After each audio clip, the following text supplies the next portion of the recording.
Hi there. So I sit on Greenways, and it seems like in my 5-year tenure there, it has started to be slightly watered down. Greenways, if you guys don't know, is a great program that Bellingham has. It gives us lots of trails. And I'm just curious, there's been a lot of talk of Greenways turning into more of like a parks fund and funding maintenance and development in parks. And I'm just curious what you guys both think about where Greenways should be heading in the future when Greenways 4 expires. So the last Greenways that the citizens of Bellingham passed was known as Greenways 4, 2016. I chaired that levy committee.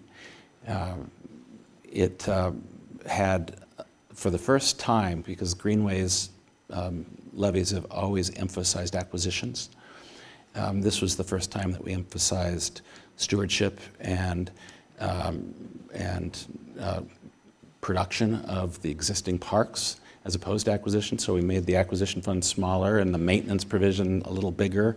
So there was some reordering of the Greenways program. I am a huge advocate of Greenways, have been for years. I think it's arguably the most successful program in the history of Bellingham, with over, I think, $100 million in assets in trails and parks and our environmental infrastructure in our city. I recognize that there are a lot of purists. The Greenways program has always been a compromise between the purists that want urban forests and getaways for spiritual experience in the woods and the more old-fashioned conventional parks and rec crowd. So it's always been a compromise. I believe that there's still a lot to do with acquisition.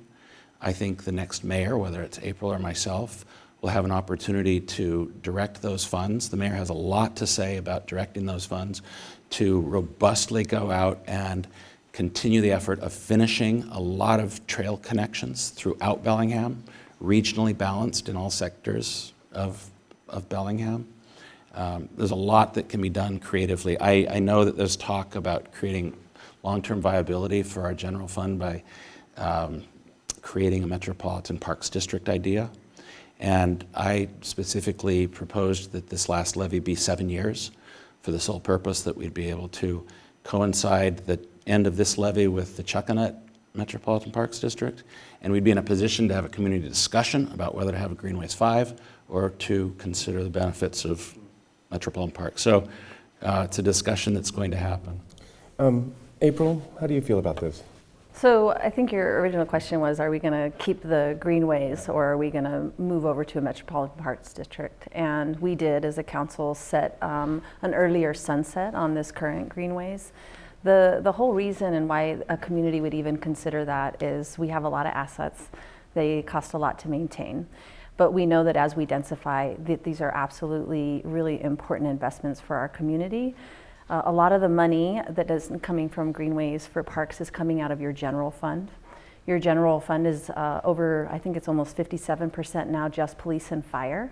And we're moving into, I think it's 73 or 76% is all salaries and benefits. So we're starting to find ourselves in a place where there's not a lot of discretionary money or space to do some of the things that we really need to step forward as a city. So we're looking at different ways of how do we take something out of that general fund, work with the voters, give it its own stable source of funding, and then relieve some things that we really need to tackle in Bellingham that we're just not able to do because of that pressure inside the general fund. It's one of the structural problems with how our budget is set up. So I do know that as far as the committee is concerned, we have a real opportunity. We've had a great parks director, but she's going to be leaving with the mayor. And I would be looking for somebody who wants to work with our outdoor recreational community, our tourism community, and find out ways that we can still grow and we can really utilize those connections in tourism and in outdoor recreation and make sure we have the monies to come back to do all of those maintenance and embellishments that we want to do. I think that there's a lot of unique ways also to truly look at these committees that thank you for your service, that you're serving on, that you are the first blush of the community. That needs to be taken very seriously, that you all are not a rubber stamper. When you come up with all these questions and you really filter out what you think the council should consider, that needs to be really, really important. And we need a parks director who really wants to give you the tools that you need to dig in and get it to council already vetted in the community. Because whenever we don't listen to you all and it comes to council, a lot of trauma and drama in the community coming forward feeling like they weren't heard. So I would want somebody that's very invested in that first layer, that's really respectful of the people like yourself that are taking their time. Thank you. Yeah. Thank you.